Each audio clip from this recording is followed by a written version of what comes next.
Vēl viena blakne, ko mēs neapskatījām Rail Baltica, tas, protams, ir dzīvnieku pārējais un cilvēku pārējais, kas maksās simtiem miljonu.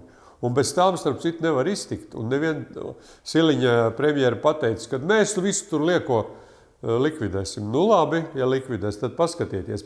Paskatīsimies, mums ir liela upe Daugava. Kā mēs viņai tiekam pāri?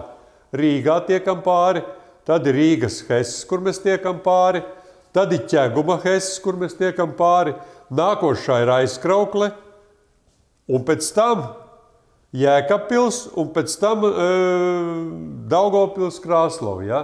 Tātad, ja mēs gribam tikt no viena krasta otrā, mums reizēm ir jābrauc 50 varbūt kilometri.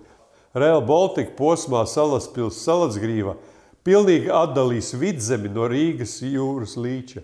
Tātad, ja jūs dzīvosiet kaut kur šeit, lai tiktu uz Jūrmalu, jums pat taisno bija varbūt daži kilometri, tagad jums, lai tiktu uz Jūrmalu, jums būs tur 30, 40 kilometri, varbūt vairāk. Jo nebūs tā, ka ik pa kilometram būs kaut kāda tikšana pāri. Tas vienkārši nebūs. Tur būs, tā ir ātrgaitas trase nožogota, tur kājām sēņotājs nevarēs pāriet. Būs kaut kādas vietas paredzētas tur dzīvniekiem, tās būs varbūt dažas. Ja grib izglābt visu to dzīvnieku kustību, tad tur jātaisa 100, varbūt 200, tas nav iespējams. Tas nav iespējams. Ja? Un cilvēkiem tāpat katrs tunelis, katrs tilts, tas maksā miljonus. Līdz ar to atgriežamies pie jautājuma, vai tas ir to vērts.